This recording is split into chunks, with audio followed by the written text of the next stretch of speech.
Drew's done a great job. Like a lot of the rookies, he's come in here. He prepared in that time that before they got here to get leg up on the playbook. And I think as a group and an offense, including Drew and all of them, have done a real nice job getting a lot of productive stuff done because they're on top of what we're asking them to do.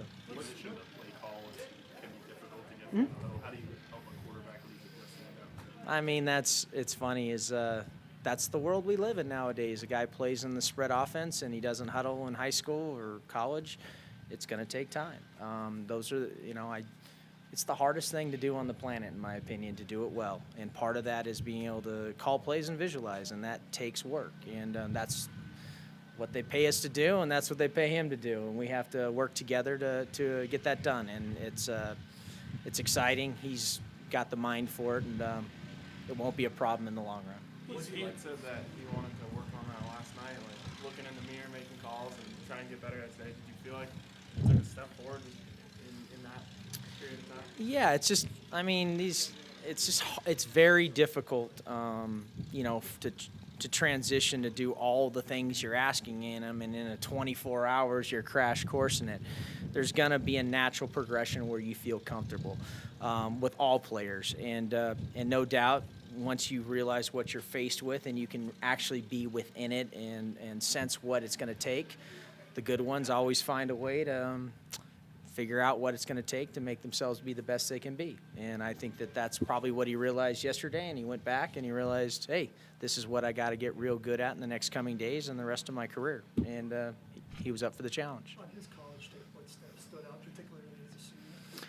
Yeah, the one thing, I was just talking about, the one thing I really coveted about a lot of guys in this draft is there was a lot of multi-year starters in this draft with a lot of production over their careers, and Drew was one of them. He had a lot of starts. He played a lot of football.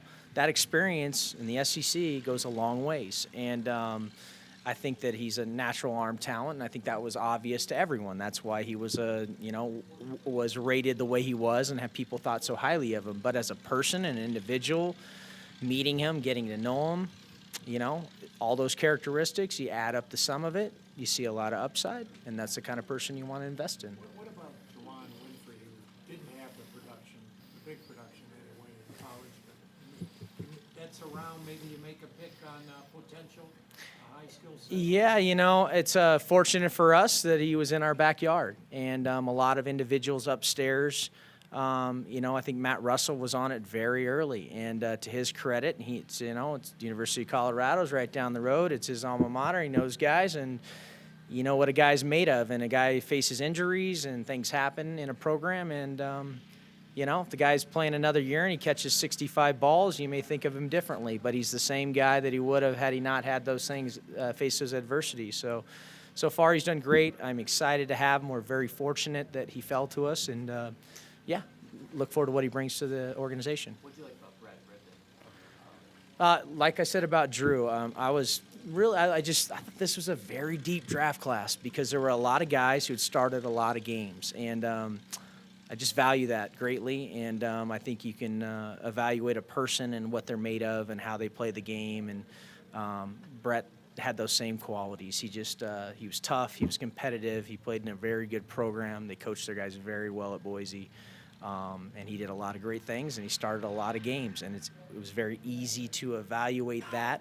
And I think he's got the type of personality like Drew, like all the guys in that room that are competitive, and they have the mind for it. They're processors, and I think that's what it takes to play in this league. The Fant-Kittle comparison is what made sense to pick was maybe because of your background and their background. Do you see some similarities as far as pass catchers?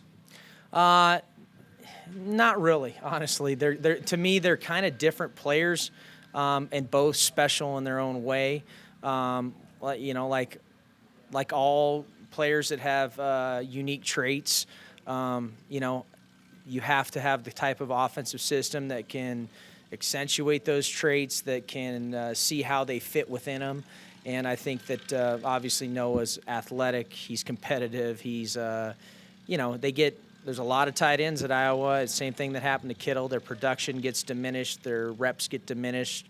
But there's a lot of upside there. And, yeah, just excited to work with him. I think he has a lot of potential as a player, and I think he has it in him to be a worker and to really thrive here in Denver. Scouting quarterbacks and finding quarterbacks has proven out to be one of the tougher things in this league. How confident are you in your ability to identify those guys? Yeah, I mean it's probably one of the toughest things there is in the NFL to do is to evaluate quarterbacks and to get it right. Again, it's not an exact science. What I will say is when you evaluate, not every quarterback, just like not every tight end or O-lineman is fit for every offense. And so part of it is finding guys that fit within what you do. That's why Nick Mullins was a great fit in San Francisco. Nick's not a fit for everyone, but in that offense, he's a very good starting quarterback in the NFL. It's the same thing. It's finding types of guys at all positions that fit it. And I got to give all the credit to the organization. They did a great job in this draft, bringing the types of people that can do well within our offense. And I thought that they did a great job this year with that, and I'm excited about the guys we have.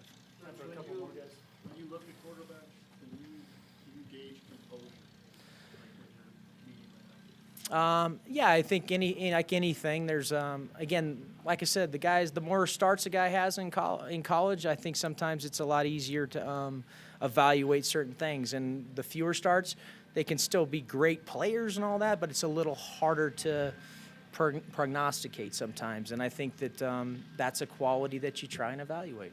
Rich said when he came on his visit here, you were sort of forthcoming with, hey, you need to work on these things.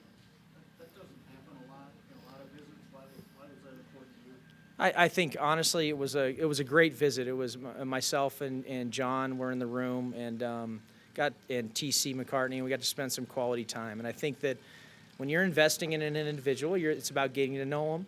And honestly, great quarterbacks that I've been around are great quarterbacks. They know how to see their strengths and their weaknesses and work on those weaknesses. And to be able to talk candidly about something and have someone candidly answer the question and not hide from it says something about a person. And so I can, I value that in an individual, and he was very good with that, and it was an easy conversation to have.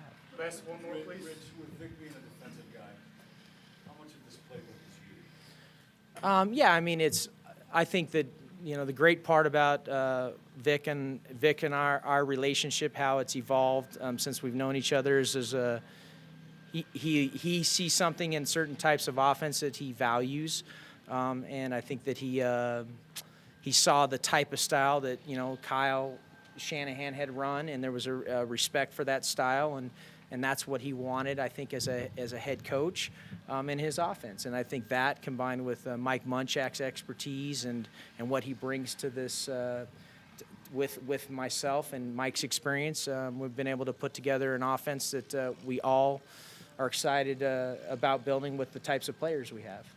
Okay, thank you, Coach. Thanks, Coach. Thanks.